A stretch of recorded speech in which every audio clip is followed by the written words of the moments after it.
"Mummy! Daddy, I'm alive!" The homeless woman cried out to the elderly millionaire couple at the cemetery. And everything stopped. Patricia's hands froze over the flowers she had just placed on her daughter's grave. David stood completely still. Neither of them breathed. Because that voice was impossible. Completely, utterly impossible. And yet, Patricia's hand froze over the fresh flowers she had just laid on the grave. Her fingers trembled. Her body refused to turn around. Because that voice, it sounded like her daughter. It sounded exactly like Rebecca. Every week for 5 years, Patricia and David had come to this cemetery. 5 years ago, their daughter Rebecca was killed in a car crash on a lonely road. The car burned completely. Nothing survived. They buried an empty coffin and carried that grief every single day since. They were wealthy, respected, and privately, completely broken. David turned first. At the edge of the path sat a woman in a worn-out wheelchair. Thin, weathered, dressed in faded clothes. She looked like someone the world had forgotten. Patricia turned, and the flowers fell from her hands. She stepped closer. Left eyebrow, a small curved scar. From a bicycle fall. Age 7. 3 stitches. Left wrist. A dark crescent birthmark. Rebecca used to trace it as a child and ask why God put it there. Patricia's legs gave way. She dropped to her knees and made a sound that had no name. David reached his wife in 3 steps, looked up at the woman in the wheelchair, and his face crumbled like a building with no foundation left. He walked forward. His hands shook as he touched his daughter's face. "Rebecca," he whispered. And she broke open. "Daddy, I looked for you. I looked for so long." The 3 of them held each other in the middle of that cemetery, between the living and the dead, crying in a way that only people who have lost and found again can cry. But when Patricia pulled back and looked at her daughter's thin, tired face, the question came. "Baby, where have you been?" Rebecca reached beneath the blanket on her lap. She pulled out a brown envelope. "Mom," she said quietly, "before I answer that, you and Dad need to see what's inside this first." Patricia and David exchanged one look, and their blood ran cold. Patricia's hands trembled as she reached for the envelope. David stopped her. "Rebecca," he said firmly but gently, "first tell us, where have you been for 5 years?" Rebecca exhaled slowly, like someone who had been holding that breath for a long time. She woke up in a hospital with no memory, no name, no face she recognized, including her own. The crash had stolen everything from her mind completely. She had no identification, no phone, no way to trace herself back to anyone. The hospital discharged her after months of treatment. With nowhere to go, she ended up in shelters. Then the streets. Then a wheelchair, after her legs never fully healed from the crash. 5 years. Moving from one place to another. Invisible. Forgotten. A ghost walking among the living. 2 months ago, during a heavy rainstorm, a man named Daniel found her unconscious on the roadside. He carried her home, fed her, gave her shelter, asked for nothing in return. Then 2 weeks ago, everything changed. Daniel's television was on in the background. An old missing person segment. A family still searching after 5 years. Rebecca saw her own face on that screen. And just like that, like a door finally kicked open, everything came rushing back. Her name, her parents, her life, everything. Patricia was sobbing silently. David's jaw was tight, his eyes wet. "Why didn't you call us immediately?" Patricia whispered. Rebecca looked down at the envelope in her lap. "Because I needed to understand something first. Something that never made sense to me." She looked up. "Mom, Dad, that crash was not an accident." David's voice dropped. "What are you saying?" Rebecca opened the envelope. Inside, a photograph. Printed clearly. Two people meeting in a parking lot late at night. A woman and a mechanic. Patricia recognized the woman immediately. Her face changed completely. "That is Miriam," she whispered. "Yes," Rebecca said quietly. "Your other daughter. My older sister." She placed the photo on David's knee and reached back into the envelope. Bank transfer records. Clear dates. Clear amounts. Paid from an account registered under Miriam's name, directly to the mechanic, a man named Michael, 3 days before Rebecca's crash. Then a document. Internal company records. Transactions redirected. Funds moved quietly over 3 years into accounts Patricia and David had never seen before. Miriam had not just tried to kill Rebecca. She had been stealing from the family for years. David stood up slowly. His face was no longer grief. It was something colder. "Why?" he said. One word. Low and final. Rebecca closed the envelope. "Because you were about to make me COO. Full access. Full authority." Miriam found out. Patricia covered her mouth. She knew you would never give her that position. She knew why. So she decided if she removed me, she could take everything. Nobody spoke. The cemetery around them was completely quiet, as if even the dead were listening. Rebecca straightened in her wheelchair. "I am not here to cry about it. Daniel helped me gather everything. Bank records, text messages, audio recordings, witness statements from 3 employees she threatened into silence." She held up a small flash drive. "It is all here, and I want to go to the police. Today." David took the flash drive from his daughter's hand, looked at it for a long moment, then reached for his phone. David dialed Detective Samuel Johnson without hesitation. His voice was calm. "Samuel, I need you to come immediately. I am at the cemetery." A pause. "Yes. It is about Rebecca. She is alive. And we have evidence of attempted murder." He hung up. The 3 of them sat together in silence. Patricia holding Rebecca's hand with both of hers, refusing to let go, as if releasing her grip would make her daughter disappear again. Detective Johnson arrived within the hour. He stepped out of his car, walked toward them, and stopped completely when he saw Rebecca. A man who had investigated hundreds of cases, who had seen things most people never see, standing completely frozen, staring at a woman he had personally declared dead 5 years ago. "Rebecca," he said, almost to himself. "Hello, detective," she replied quietly.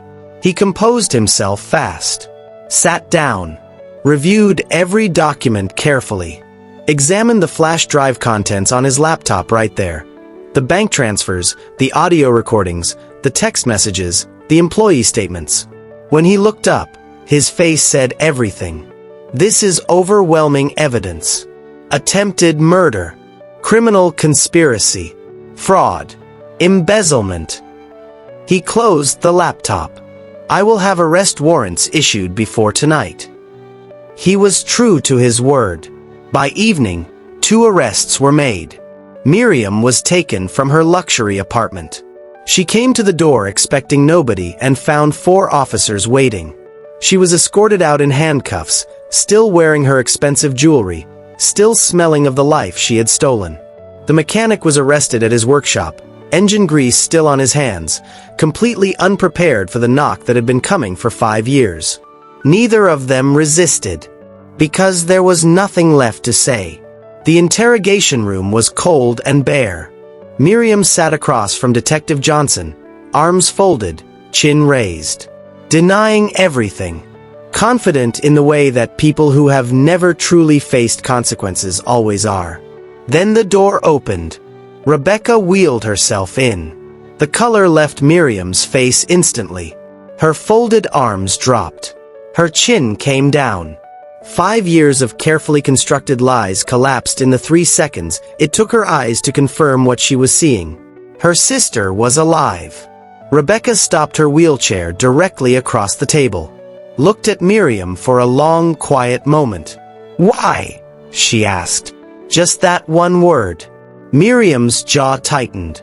Then something cracked behind her eyes. And the truth finally came pouring out.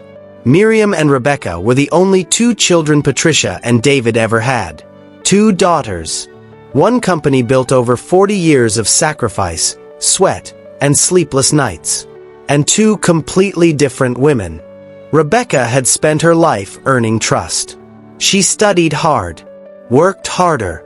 She understood the business from the inside out. She was respectful, responsible, and patient. The kind of daughter who showed up early and stayed late. Who listened before she spoke.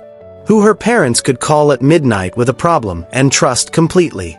Miriam had spent her life spending what others built. She smoked. She drank. She came home when she felt like it, if she came home at all.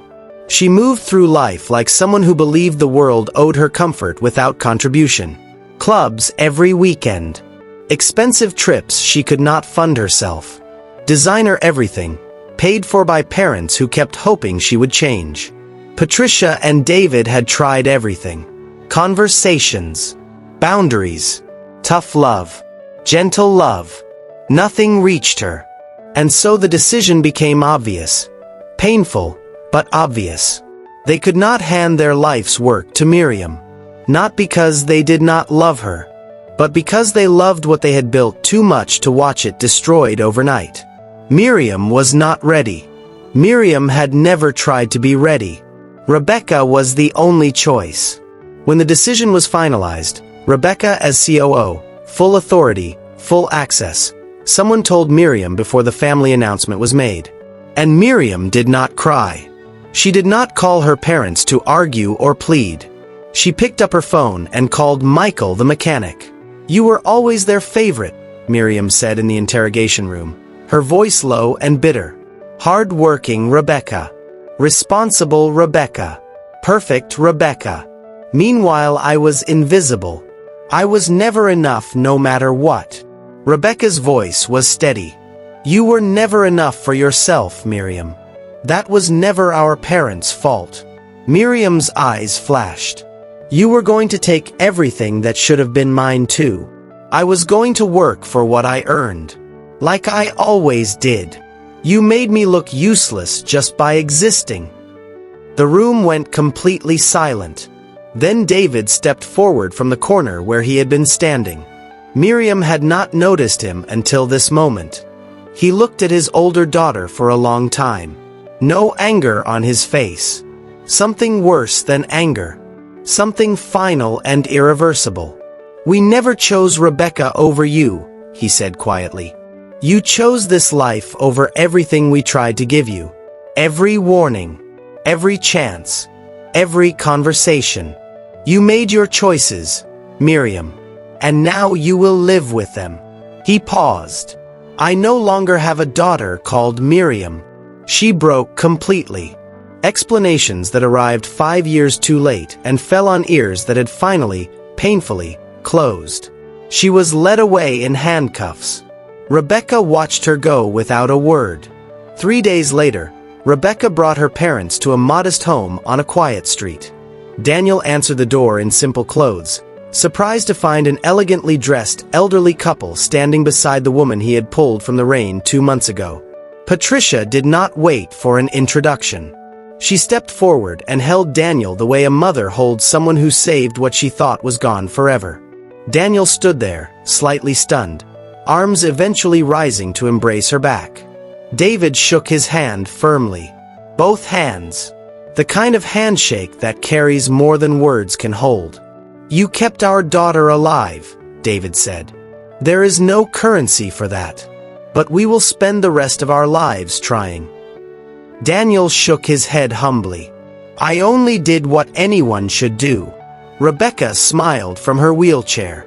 "That is exactly what makes you different, Daniel. Most people walk past." Justice moved swiftly. Miriam was sentenced to 25 years in prison.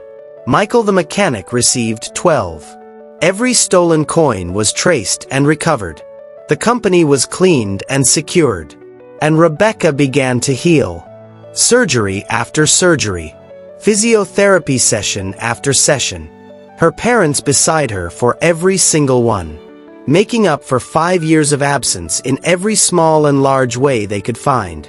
6 months later, in the rehabilitation center, Rebecca gripped the parallel bars. Nurses gathered. Her parents stood at the end of the room. She stood, shaky, slow, uncertain, and then she walked. Each step deliberate. Each step a war won. She crossed that room and walked straight into her mother's arms while everyone around them celebrated with tears they did not bother to wipe away. Patricia and David purchased a comfortable home for Daniel and his family. They helped him and his wife establish 2 successful businesses. His son was offered a solid role within the company. When Daniel protested that it was too much, David raised one hand.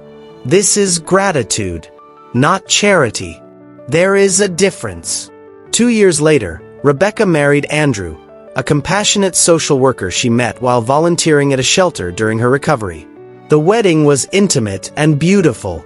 David walked her down the aisle slowly, proudly, with the careful steps of a man who understood exactly how close he had come to never having this moment. Daniel and his entire family sat in the front row. Not as guests, as family. 1 year after that, Rebecca and Andrew welcomed twins. A boy and a girl. Rebecca held her son, looked out the window, and thought about everything. The crash. The years of darkness. The rain. The man who stopped. The envelope. The interrogation room. The first steps. The aisle. This moment. Survival is not just breathing. It is arriving at a moment like this and knowing every single painful step was leading here all along. Greed and entitlement dig their own grave. Miriam had a family, a future, and a seat at a table most people only dream of reaching. She had parents who loved her and kept giving her chances. She burned everything down chasing what she refused to work for. What you grab through destruction never stays in your hands. One act of kindness can rewrite an entire life. Daniel did not invest money. He did not make a grand gesture. He simply stopped when everyone else would have walked past. That one decision changed the destiny of an entire family forever. Never underestimate what stopping to help costs you, and what it gives the world. Character is the only real inheritance. Rebecca did not win because she was lucky. She won because of who she chose to be every single day before the tragedy arrived. Your habits, your integrity, and your work ethic are building something, even when no one is watching. Build wisely. If this story moved something inside you, you are exactly who this channel was built for. Subscribe now, because every week we bring you stories like this. Stories about survival, justice, betrayal, and the quiet heroes who change everything by simply choosing to care. Thank you very much for watching.